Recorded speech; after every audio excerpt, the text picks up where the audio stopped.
열심히 하시는 분은 덜어 있는데 그 열심히 하는 분들을 100%로 봤을 때 그분들만 봤을 때 그분들 중에서 좋은 전략을 갖고 열심히 하는 분은 20%밖에 또 안 되는 것 같아요. 그 내부에서.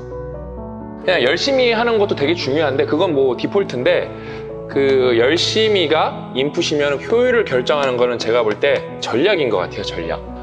그냥 별거 아닌 달리기여도 내가 어떤 마인드와 어떤 태도를 갖고 접근하냐에 따라서 완전 결과치랑 발현하는 게 달라진다는 거예요.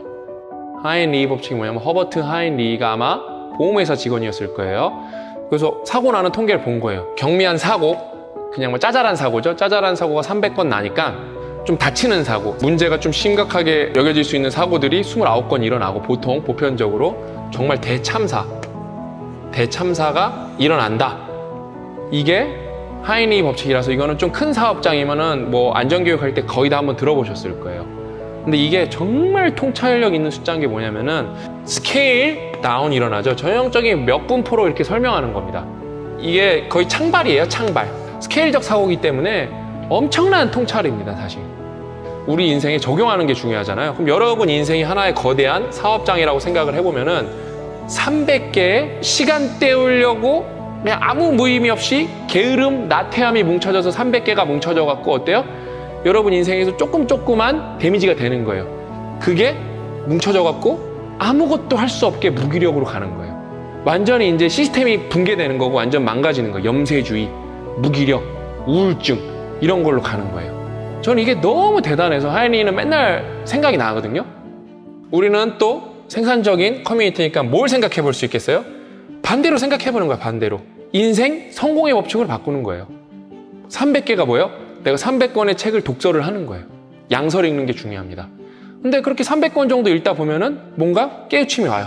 그래서 어디서 발표도 하고 사람들한테 알려주기도 하고 그다음에 내 인생에 적용도 해보고 그렇게 바뀌는 겁니다. 독서를 기반으로 뭐 굵직굵직한 일이 있게 되면 뭐 굳이 독서뿐만 아니라 이게 당장 내 인생에 뭐 엄청 큰 일은 아니지만 한 번은 의미가 없지만 그게 모이면은 양질의 질환이 이러면서 스케일적 현상이 일어나거든요. 기하급수적 하락이라든지 기하급수적 상승이라든지 그런 게 모여갖고 그러면 나중에 리더도 되고 뭐 자아실현도 하고 그러는 거예요. 진짜 양질의 전환이 되려면은 뭐 내가 2개 잘해서 하나를 뭐 좋은 걸 얻는다 그런 건 잘 없어요, 여러분. 뭐 10개 정도 모여야 그 다음에 이제 1개 정도가 새로 태어나는 겁니다. 이걸 우리 삶에 적용을 해서 우리 인생 망하는 숫자 329, 1 반대로 적용하면 우리 인생 성공시키는 숫자 329, 1 그러니까 뭔가를 양에서 질로 넘어가면은 10분의 1 정도는 돼야 된다. 이게 딱 그게 맞는 거예요. 참기름 한 병 뽑는데 아무튼 엄청나게 깨가 들어간다고 해요. 참기름 요만큼 하나 뽑는데 그것도 양질의 전환이거든요. 참깨 냄새가 고소하긴 하지만 나달의 참깨로는 그렇게 고소한 건 안 되는데 그거를 압축해서 뽑아내면 어마어마하게 고소한 기름이 되잖아요. 그렇죠? 최소가 아닐까 싶어요. 왜냐면은 10에서 1로 가는 게 스케일이 바뀌는 거거든요. 그러니까 뭔가를 하려면 내가 열은 모아야 압축해서 새로운 게 태어나지 않나. 여러분 스케일적 사고가 되게 중요한데 그럼 뭐예요? 여러분이 300개를 모으는 과정은 되게 선형적인 과정이거든요. 하나씩 주섬주섬 모으는 거는 그냥 선형적 과정은 디폴트예요.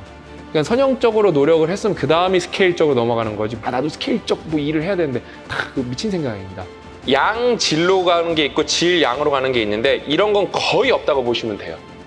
항상 양질의 전환이지 질량의 전환은 거의 없습니다. 있긴 있어요. 근데 이 전략이 되게 중요했어요. 근데 질양으로 가면 여러분 디테일과 꼼꼼함을 따지기 때문에 정말 빨리 만들기가 어렵고 그 다음에 질에서 양으로 간다는 거는 뭔가를 좀 놔야 되거든요. 버려야 되고 그게 어마어마하게 어려워요. 챙기기는 쉬운데 여러분 나중에 버리는 건 생각보다 어렵습니다. 이거 버려도 돼 컨텐츠 트랩에 갇혀있기 때문에 그 전략이 여러분 그래서 어떤 복잡계에서 일을 할 때는 양을 쫙 뿌린 다음에 그 다음에 어느 정도 이제 카테고리를 잡고 그 다음에 범주를 좁혀서 질로 올려야지 이거를 내가 처음부터 꼼꼼히 해서 나는 실력으로 승부할 거야. 그런 거 택도 없는 전략이에요.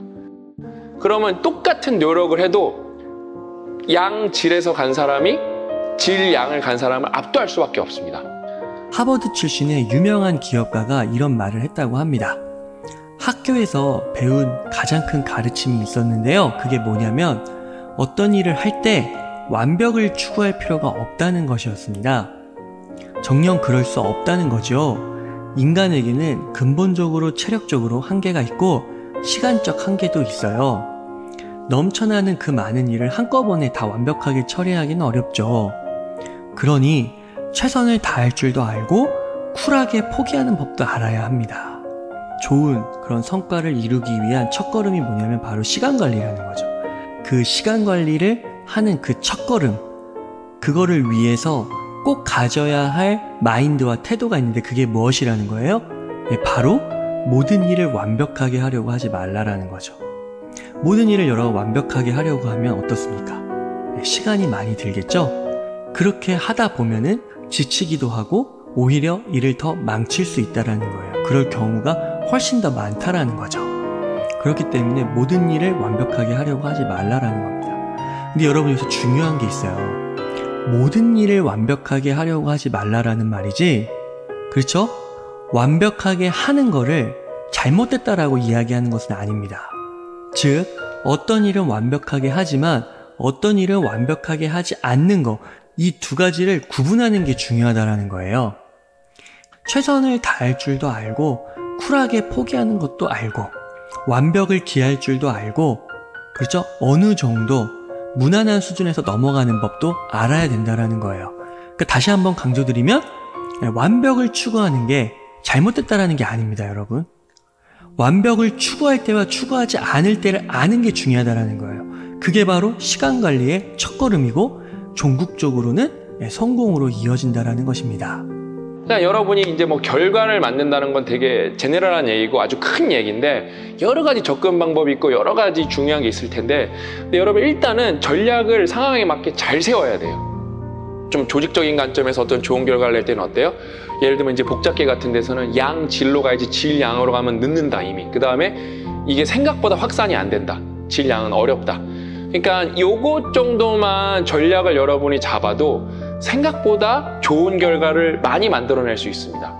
정말 전략을 1%의 전략을 잘 세워갖고 99%의 여러분의 노력이 정말로 빛을 발하기를 진심으로 기원하겠습니다.